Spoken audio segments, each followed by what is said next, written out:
اللہ کہتا ہے جب اندھا اور دیکھنے والا برابر نہیں، جب رات اور دن برابر نہیں، جب دھوپ اور چھاں برابر نہیں، جب یہ ساری چیزیں برابر نہیں، تو پھر یہ بھی مان وَمَا يَسْتَوِي الْأَحْيَاءُ وَلَا الْأَمْوَاتُ، زندہ اور مردہ بھی برابر نہیں ہو سکتا۔ زندہ سننے والا، دیکھنے والا، بولنے والا، اور مردہ نہ سن سکتا ہے، نہ دیکھ سکتا ہے، نہ بول سکتا ہے۔ اللہ کیوں نہیں سن سکتا؟ مولوی پنجاب سے آتا ہے، پہاڑوں میں بیٹھ کے کہتا ہے مردے سنتے ہیں۔ مولوی کہتا ہے پنجاب سے آ کے، کئی آتے ہیں، وہ کہتے ہیں سنتے ہیں۔ اللہ قرآن کہتا ہے نہیں سنتے۔ کیوں نہیں سنتے؟ اللہ کہتا ہے اموات غیر احیاء، اس لیے کہ یہ مر چکے ہیں، ان میں زندگی کے آثار کوئی نہیں، ان میں روح ہی کوئی نہیں، تو سنیں گے کہاں سے؟ جو کہتے ہیں نا سنتے ہیں، مار ایک چانڈو دے منہ دے اتے انہوں آگ پھر بلا کو گل دی سمجھ آئی آ، وہ کہے گا ٹھہر جا پہلا شوں شوں تے ختم ہو جائے کرنا دی، نہیں سمجھ آئی نا؟ اور زور سے تھپڑ پڑے نا کان پہ تو شوں کی آواز آتی ہے کہ نہیں؟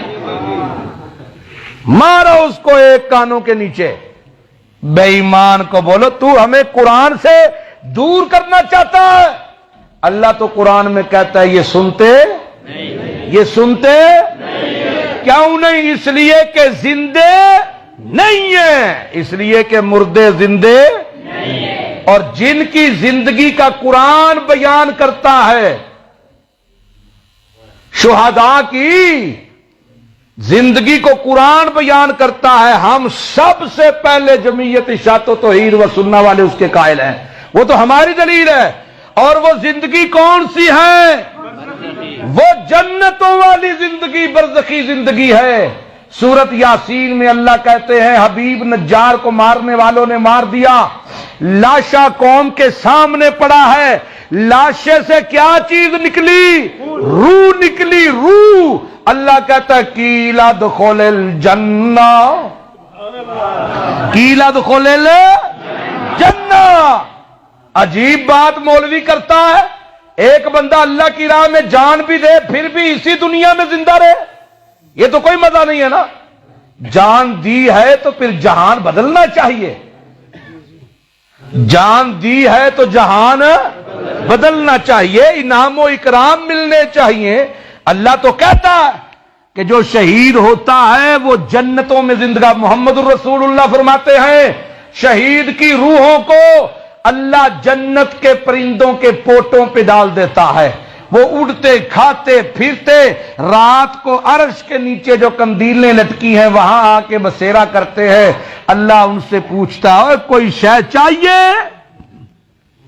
وہ کہتی ہیں اللہ ہر شے مل گئی لیکن ایک آرزو باقی ہے، ہمیں دوبارہ زندگی دے، ہمیں دوبارہ، ہم دوبارہ دنیا میں جائیں، تیری راہ میں لڑیں، مارے جائیں، پھر زندہ ہوں، پھر لڑے، پھر مارے جائیں، کیونکہ جو لطف اور مزہ تیری راہ میں جان دینے کا ہے، ہائے ہائے ہائے، تیری راہ میں قربانی دینے کا ہے، وہ مزہ تیری جنت میں بھی کوئی نہیں۔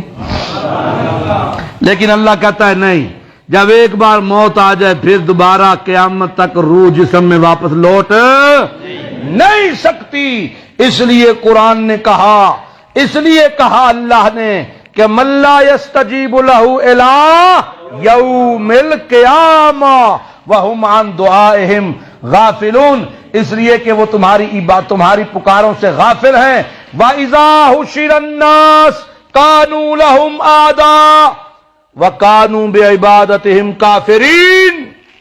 اللہ کہیں گے او میرے نبیوں او علماء اولیاء، یہ لوگ تمہیں دنیا میں مدد کے لیے پکارتے تھے، وہ کہیں گے اللہ نہیں، ہمیں کسی نے نہیں پکارا، ہمیں کسی نے نہیں پکارا، ہمارے اور ان کے درمیان گواہ تو ہے، گواہ تو ہے، ہم تو جتنی دیر زندہ رہے تیری توحید کا پرچار کرتے رہے، ہم تو مشرکوں کے دشمن ہیں، جو تیری توحید کا مخالف ہے ہم اس کے دشمن ہیں۔ اور قرآن کہتا ہے کانو بعبادتہم کافرین، ان کی عبادتوں کا انکار کر دیں گے۔